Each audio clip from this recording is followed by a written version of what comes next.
아멘. 우리 하나님께 영광의 박수 올려드립니다. 그 십자가를 더 깊이 묵상하는 한 주간이 되길 원합니다.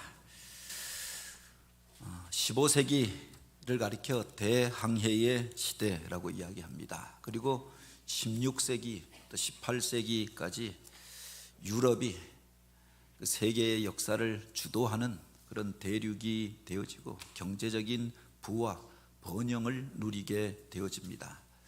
그 배경을 이야기할 때 바로 지리적인 발견과 함께 노예 무역에 대하여서 이야기합니다. 바로 이 노예 무역을 통하여서 아프리카에서 바로 노예들을 사로잡아 신대륙을 개간하고 또 그곳에서 거대한 농장을 운영하면서 막대한 부를 얻게 되어졌음을 이야기합니다. 그때 아프리카에서 그렇게 흑인들을 사로잡아서 유럽과 아프리카에 팔아 넘기는 한 노예상의 이야기입니다. 그가 어려서 어머니를 잃어버리고 아버지를 따라 배를 타기 시작하였는데 여러 나라를 다니면서 무엇이 돈이 되는 일인가라고 하는 것을 깨닫게 됩니다. 아프리카에 가서 무지한 사람들, 그들을 총칼로 위협하여서 사로잡아서 그들을 신대륙에 농장을 건설하고 거대한 노동력을 필요로 하는 그곳에 팔아 넘기면 막대한 돈을 벌게 된다라고 하는 것을 깨닫게 됩니다. 그래서 이 일에 뛰어들어서 노예 무역을 하는 노예상이 되어집니다. 그가 가지고 있었던 관심은 더 많은 돈을 벌 수 있도록 건실한 노예들을 사로잡아서 더 많이 사로잡아서 더 많은 값을 받고 파는 데 있었다라고 하는 겁니다. 사랑이나 자비 이런 건 사치스러운 감정이라고 생각했습니다. 노예들을 인격으로 바라보기 시작하면 마음이 약하여지면 이 사업을 할 수 없다고 생각했습니다. 그래서 혹독하게 마음을 먹고 저들을 가혹하게 다루고 자기에게 대항하고 저항하는 노예들이 있으면 그들을 그 배 안에서 바다에 던져버렸다. 상품 가치를 잃어버린 노예들이 있으면 더 이상 일할 수 없고 먹을 것만 축내는 이들이 있다, 병든 이들이 있다, 그냥 바다에 던져버렸다라고 이야기합니다. 냉혈한으로 불려졌고 사람을 잡아먹는 사람이라 불려졌던 사람이었습니다. 근데 그가 어느 날 이 대서양을 항해하다가 노예들을 사로잡아 신대륙에 팔아 넘기기 위하여 가던 길에 큰 풍랑을 만나게 되어집니다. 10일이 넘게 풍랑이 일면서 배가 깨어지고 침몰의 위기 가운데 처하게 되어지고 이대로 내가 죽는가 보다 죽음의 공포를 그러니까 느끼게 되어지죠. 그때 그가 어려서 어머니가 가르쳐 주었던 기도를 기억하게 됩니다. 그 하나님 앞에 이제 회개의 기도를 드리게 되었다라고 하죠. 하나님 앞에 설 수 없는 죄인인데 악독하고 악랄한 일들을 행하던 죄인인데 하나님께서 나를 긍휼히 여겨주시면 용서받을 수 없는 죄인이지만 나를 살게 하여 주시면 이제 노예를 사로잡는 자가 아니라 주의 종이 되어져서 주를 위하여 살겠습니다. 서원의 기도를 드렸다라고 합니다. 그것이 계기가 되어졌는지 극적으로 그가 바로 난파되어져서 18일 동안 대서양을 표류하다가 그가 그곳에서 구조되어서 살게 되어졌던 겁니다. 그래서 영국으로 돌아와서 그가 신학을 공부하고 목사가 되어졌지요. 그리고 평생 동안 노예복을 입고 그가 주의 일들을 행하고 또 전도를 하는 사람이 되었다고 합니다. 그래서 성도들이 바로 이 목사님에게 물어봅니다. 왜 그렇게 가운을 입고 또 거룩한 예복을 입지 아니하고 바로 노예복을 입고 그렇게 사역하십니까? 다 떨어지고 낡고 그렇게 허름한 그 옷을 입고 예배를 인도하고 복음을 전하십니까? 그가 그렇게 이야기했다고 하지요.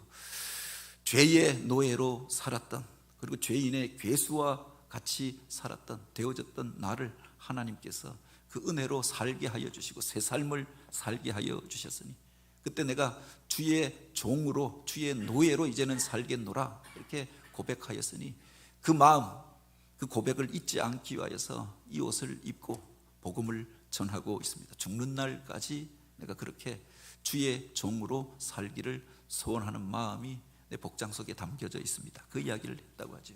바로 그 사람이 바로 존 뉴턴 목사입니다. 그 구원받은 은혜를 그가 고백하였던 노래가 바로 전 세계 기독교인들이 가장 많이 부르는 어메이징 그레이스. 우리 찬송가를 보면 305장 나 같은 죄인 살리신 주님이라고 하는 찬송입니다. 그 이후에 그가 복음에 사로잡힌 자로 전 세계를 다니며 복음을 전하게 되어집니다. 노예 해방 운동가로 약하고 학대당하는 사람들이 그들 편에 서서 바로 이 일에 앞장서게 되어지죠.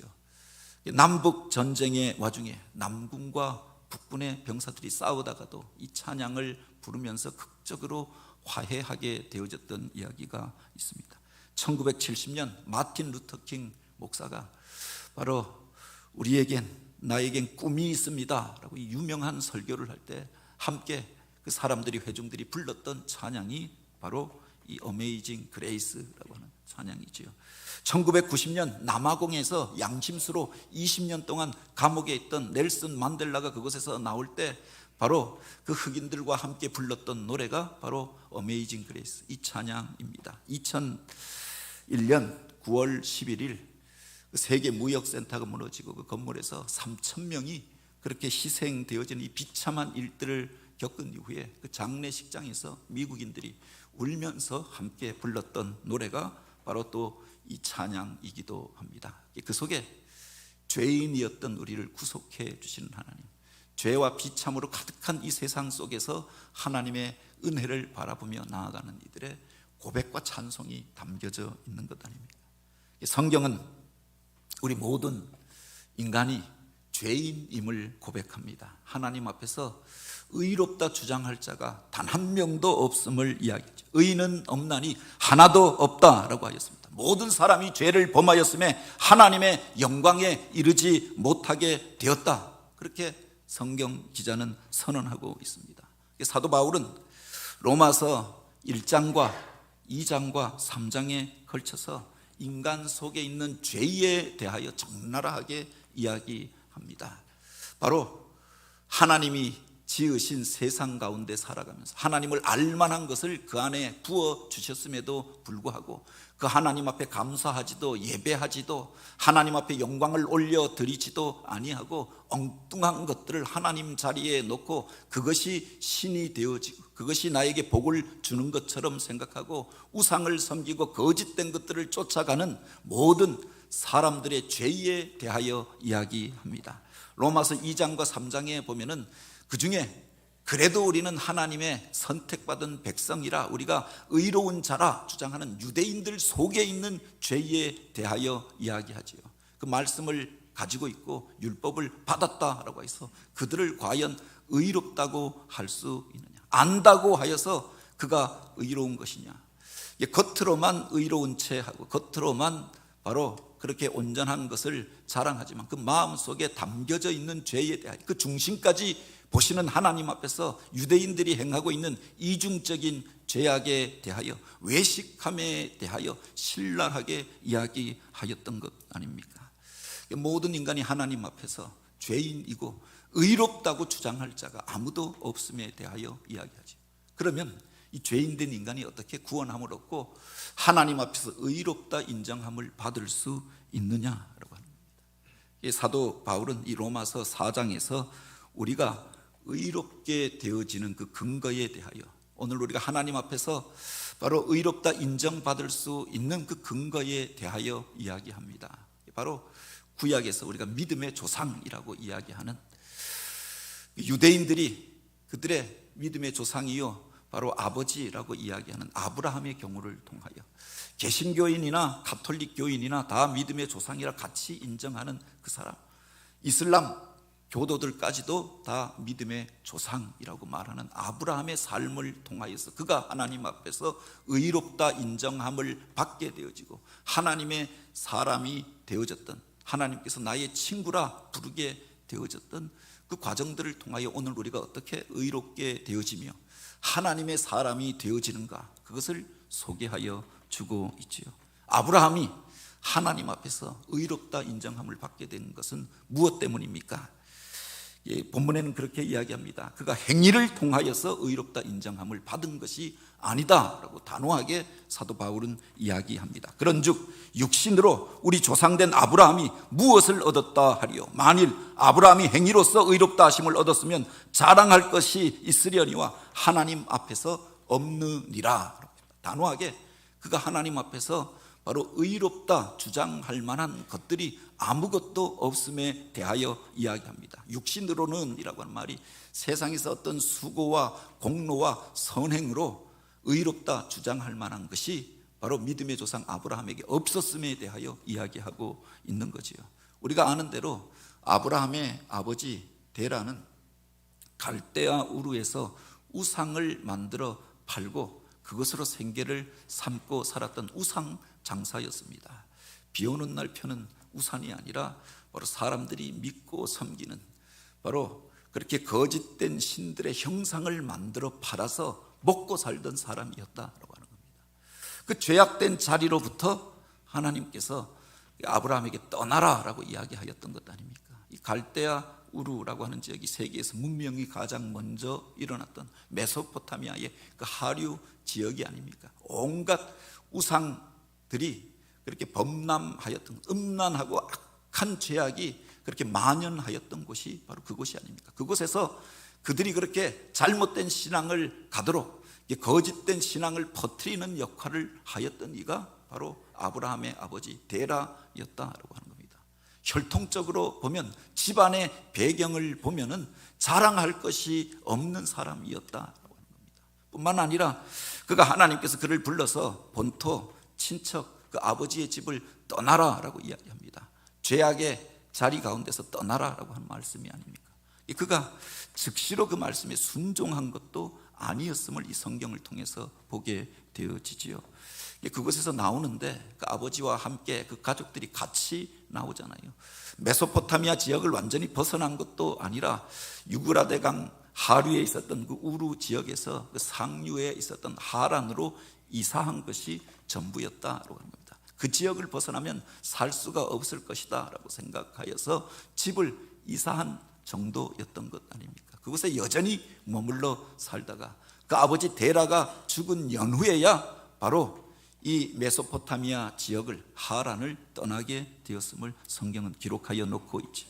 창세기 12장 5절에 보면 이렇게 이야기합니다. 아브라함이 그 아내 사라와 조카 롯과 하란에서 모은 모든 소유와 얻은 사람들을 이끌고 가나안 땅에 가려고 떠나서 마침내 가나안 땅에 들어갔더라 라고 하였습니다. 마침내 가나안 땅에 들어갔다 이렇게 이야기합니다.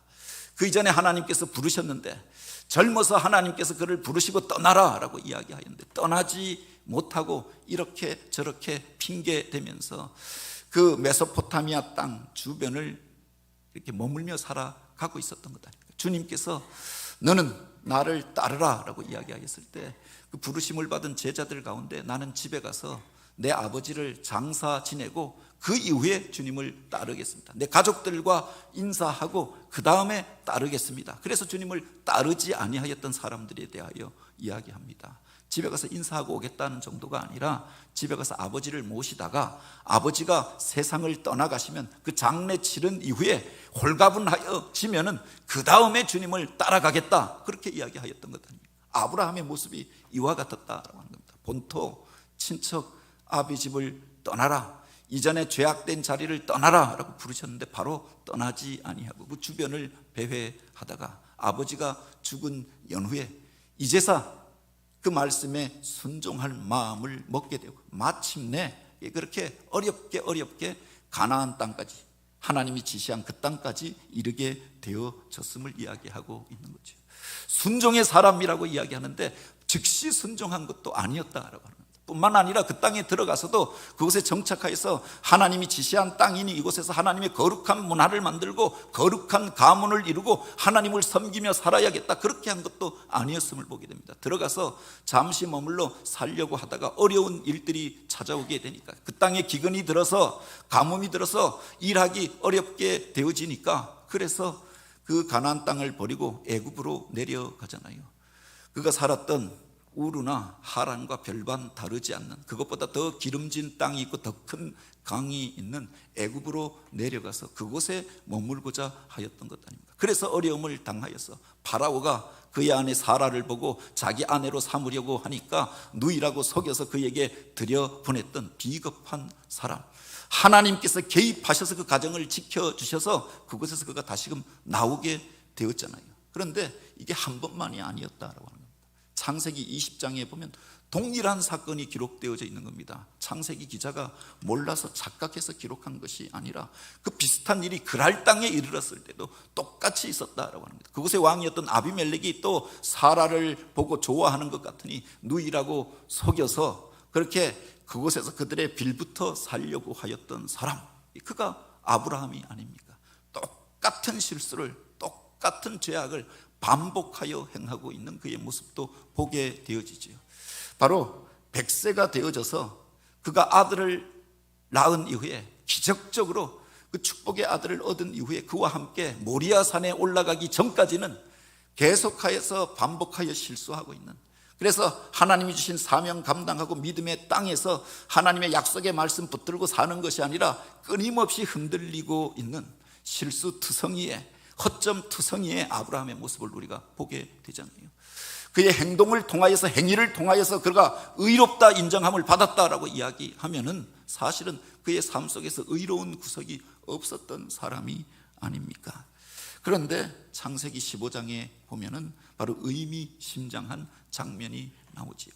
가나안 땅에 들어가서 하나님의 약속의 말씀 붙잡고 그래도 어렵게 결심하여서 그곳에 갔는데 10년이 지났는데 자식은 태어나지 아니하고 그가 자식처럼 길렀던 롯이 그의 집을 떠나버립니다. 일가를 이루고 나도 이제 분가하여서 살겠습니다.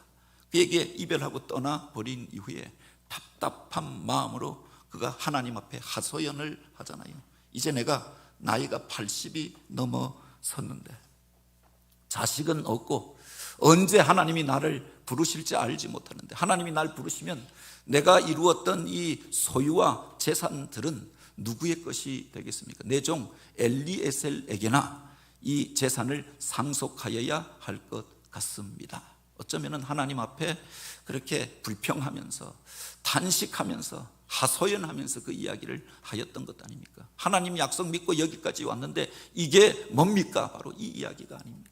그때 하나님께서 그를 그 장막 안에서 불러 나오게 하시잖아요. 그곳에 머물러 있지 말고 당장에 보여지는 것만 보지 말고 그 장막 안에서 나오라라고 말씀하시고, 캄캄한 밤에 저 하늘을 바라보게 하시고 저 하늘의 무별을 헤아려 보라. 저 하늘의 별들을 헤아릴 수 없는 것처럼 내 자손이 저 하늘의 별과 같이 많아지게 되리라. 이 놀라운 약속을 주셨던 겁니다.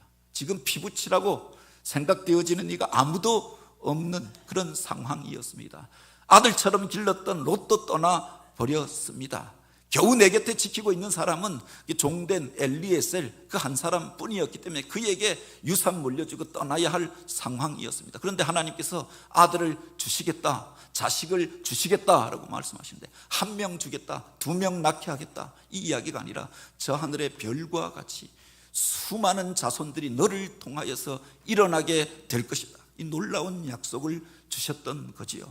도저히 믿을 수 없는 상황이었습니다. 그런데 성경에 보면 아브라함이 이것을 믿으니 여호와께서 이것을 의로 여기셨나니, 그렇게 기록하고 있는 겁니다. 믿을 수 없는 상황입니다. 아들이라고는, 피부치라고는 찾아볼 수 없는 상황이었습니다. 자기 나이가 80이 넘어섰습니다. 그런데 그것을 그가 믿었다라고 하는 겁니다. 전능하신 하나님이 말씀하시니 그렇게 되기를 원하나이다. 아멘. 그렇게 될 줄 믿습니다. 믿음의 고백을 하였는데 이것을 하나님께서 기뻐 여기시고 의롭게 여기셨다, 그렇게 기록하고 있는 겁니다. 하나님이 의롭게 여기시는 것이 무엇이냐? 놀랍게 헌신을 하여서 그를 의인이라고 말하는 것이 아니라 놀라운 공로와 선행을 하여서 바로 의롭게 여기시고 기쁘게 여기셨던 것이 아니라 하나님의 말씀이기 때문에 내가 믿나이다, 그렇게 되기를 원하나이다, 그 믿음을 의롭게 여기시는 줄 믿으시기 바랍니다. 그 이후에 보면은 다시금 얼마의 시간이 지난 이후에 하나님의 사자들이 그 집을 찾아옵니다. 다시금 이 놀라운 약속을 주죠. 내년 이맘때 너에게 자식이 있을 것이다. 보다 구체적으로 약속하여 주십니다. 그때 아브라함이 이것을 믿으니 여전히 그 믿음이 흔들리지 아니하였다라고 기록하여 놓고 있죠. 그가 하나님 앞에 인정받았던 이유가, 하나님의 놀라운 복을 받았던 원리가 바로 여기에 있었다라고 합니다. 그 믿음을 하나님께서 기뻐 여기시는 줄 믿으시기 바랍니다. 또 한 가지 우리가 기억해야 할 것이, 유대인들이 자기들의 구별됨의 표식으로 자랑하는 것들이 있습니다. 하나님이 택한 사람, 그리고 하나님이 버린 사람의 표식이 무엇이냐? 유대인들이 자기 스스로의 구별됨의 표식으로 자랑하는 것이 할례라고 하는 것이 있지요.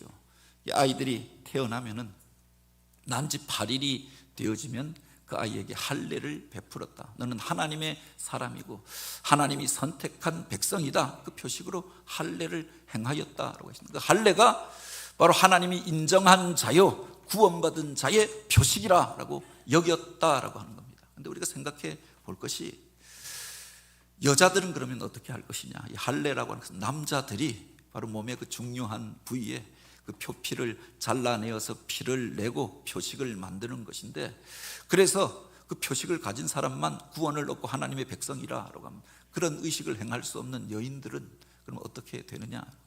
남성 중심적인 사고방식이 있잖아요. 아브라함의 경우를 통하여서도 우리가 또 한 가지 생각해 볼 수 있는 것이, 아브라함이 하나님 앞에서 할례를 행하게 된 일들을 창세기 17장에 기록해 놓고 있는 겁니다. 그가 이스마엘을 낳은 이후에 그의 나이 99세가 되어졌을 때, 그가 하나님이 약속하신 아들이 아닌가 그렇게 생각하고, 그렇게 지내던 그에게 하나님께서 나타나셔서 이제 너와 내 자식이 내 앞에서 이와 같은 할례를 행하여 하나님의 백성이 된 표식을 가지라라고 말씀하십니다.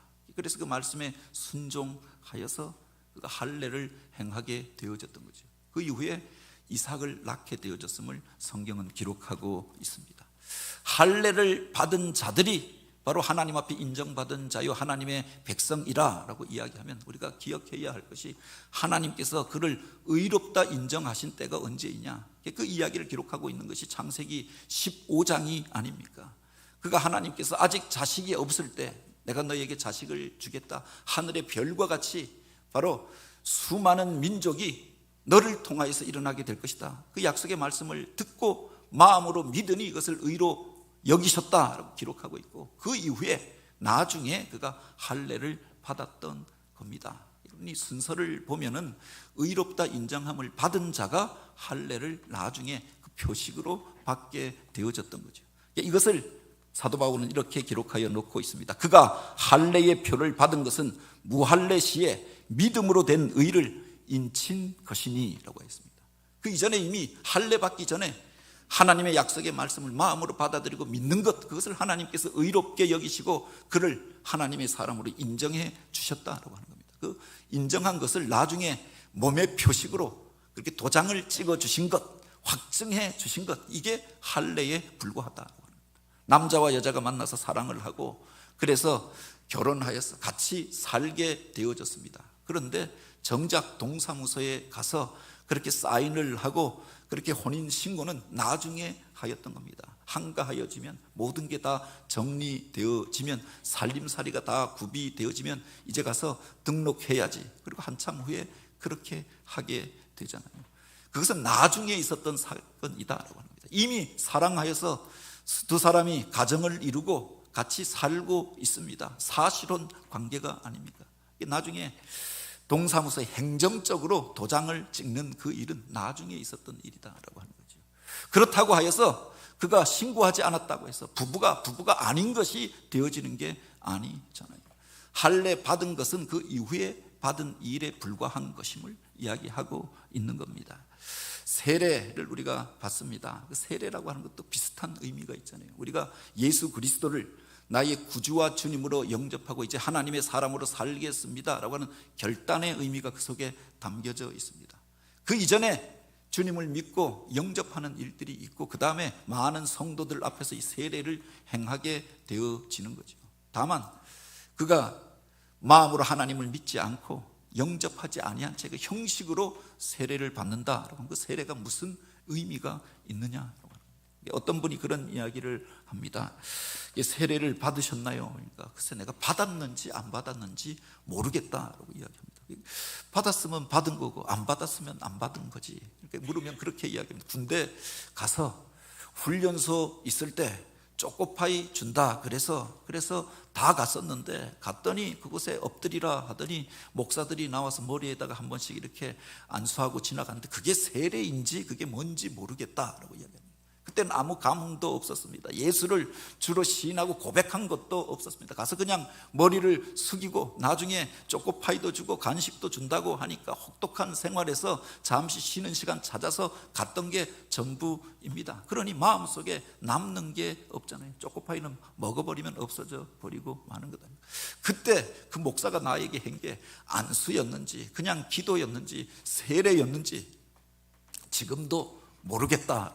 제가 받은 건가요? 안 받은 건가요? 그렇게 오히려 물어보시는 분들도 있죠. 중요한 것은 외적인 의식에 있는 것이 아니라 그 마음의 중심에 주님을 영접하고 모셔드렸느냐 모셔드리지 아니하였느냐, 바로 여기에 있는 것 아닙니까? 유대인들의 문제가 바로 여기에 있었던 거죠. 외적인 형식으로 그 율법을 지켜 행하였느냐 안 행하였느냐, 할례를 받았느냐 안 받았느냐, 육체의 표식을 가지고 있느냐 없느냐, 이것이 구원의 증표인 것처럼 생각하였는데 바로 바울은 이게 아니라 오늘 우리가 바로 하나님 앞에서 믿음으로 주님 앞에 나아가는 그 믿음의 중요함에 대하여 말하고 있는 것이 아닙니까? 성경이 무엇을 말하느냐? 아브라함이 하나님을 믿음에 그것이 그에게 의로 여겨진 바 되었느니라. 그가 하나님의 약속의 말씀을 믿었고 전능하신 하나님께서 말씀하셨으니 그대로 되기를 원하나이다. 그것을 하나님께서 기쁘시게 여겼다라고 하는 겁니다. 할례 받아서 의로 여긴 것이 아니라, 율법을 지켜서 의로 여긴 것이 아니라, 무슨 선행과 공로를 세워서 의롭다 인정함을 받은 것이 아니라 그 믿음으로 오늘 우리가 구원함을 얻고 의로운 자가 된 줄 믿으시기 바랍니다. 바로 이 바울이 이 아브라함의 이야기를 하는 이유가 어디에 있습니까? 바로 우리가 구원함을 얻고 의롭게 되어지는 원리가 바로 여기에 있기 때문이죠. 그래서 로마서 4장 23절에 바울은 이렇게 이야기합니다. 그에게 의로 여기셨다 기록한 것은 아브라함만 위한 것이 아니요 의로 여기심을 받은 우리도 위함이니 곧 예수 우리 주를 죽은 자 가운데서 살리신 이를 믿는 자니라 라고 하였습니다. 하나님께서 아브라함을 의롭다 인정해 주신 것, 이것은 그의 이름을 높이고 그를 믿음의 조상으로 섬기고 숭배하라라고 하는 이야기가 아니다라고 하는 겁니다. 그것이 중요한 것은 하나님께서 그를 어떻게 부르셨고 그의 무엇을 하나님께서 기뻐 여기시고 인정해 주셨는가, 이것을 아는 것이 필요하다. 하나님께서 오늘 우리에게 말씀하실 때 그것을 마음으로 받아들이고 믿고 영접하는 그 사람을 하나님께서 기뻐 여기시고 또 의로 여기시는 줄 믿으시기 바랍니다. 하나님의 놀라운 역사가 나타나는 원리가 바로 여기에 있다라고 합니다. 이것을 가리켜 사도 바울은 노동의 법칙을 통하여서 소개합니다.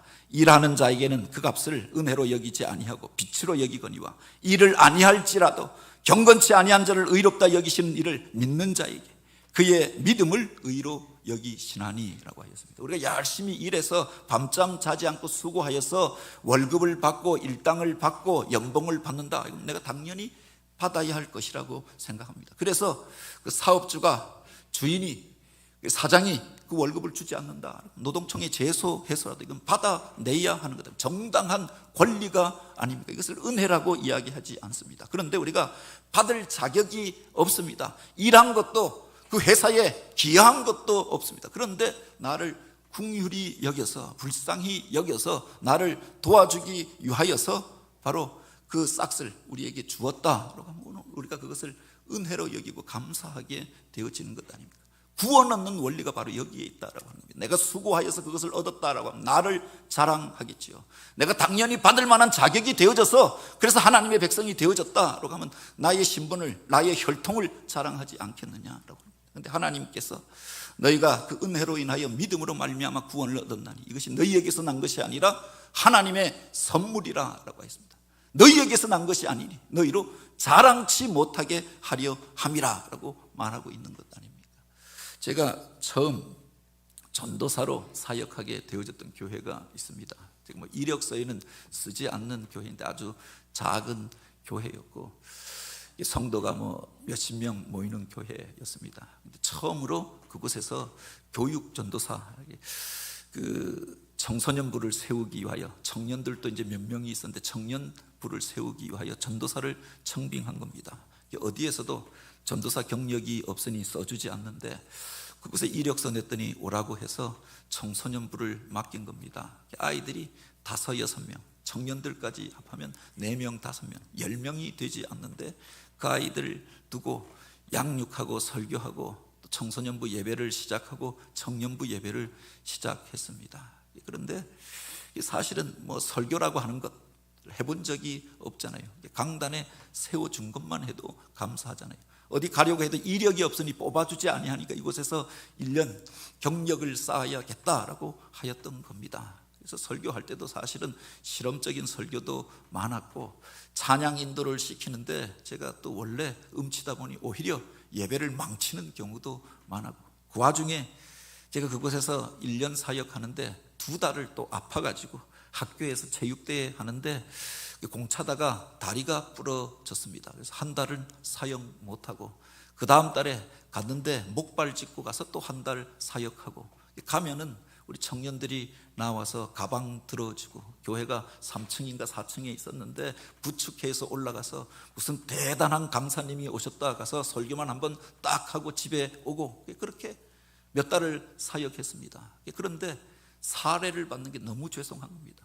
그렇게 교회가 재정이 풍부한 교회도 아닌데 처음으로 전도사 두고 사례를 뭐 15만 원, 뭐 20만 원 줬던 것 같은데 그것을 받는 게 너무 황송한 겁니다. 내가 매주로 따지면 5만 원씩 이렇게 되는 것 같은데 내 설교가 5만 원의 가치가 있는가? 그것도 병원에 입원해 있는데도 그 사례비가 들어오니까 이게 너무 황송한 겁니다. 명절이 되어졌는데 교인들이 선물을 주는데 나 같은 사람을 교역자라고 인정해 주고 선물을 그렇게 가져다 주는데 그것을 받는 게 너무 황송한 겁니다. 오늘 우리가 은혜로 여긴다라고 하는 게 그것 아닙니까? 내가 당연히 받아야 할 것이다. 내가 이만큼 수고했으니 이것을 받는 것이 나의 권리다라고 생각하면은 나를 자랑하게 되겠죠. 받을 자격이 없는데 생각해보면 그렇게 일한 것도 없는데 교회에 끼친 영향도 없고 선한 것들이 없는데 받았으니 지금도 잊을 수가 없고 그 교회를 생각만 하여도 눈물이 나게 되죠. 그때 그렇게 오히려 섬겨주었던 교인들 생각할 때 죄송한 마음들이 있는 거죠. 오늘 우리가 하나님 앞에서 바로 구원을 얻은 것이 바로 이와 같은 줄 믿으시기 바랍니다. 당연하게 받은 것이 아니라 받을 자격이 없는 자였는데 죄인의 괴수와 같은 자였는데 그냥 버려두면 멸망받고 심판받을 수밖에 없는 존재였는데 하나님께서 찾아와 만나주시고 세워주시고 사용하여 주시니 하나님의 백성이라 불림받고 천국 시민이 되어져서 하나님이 주신 사명 감당하며 살아가게 되어진 것 아닙니까?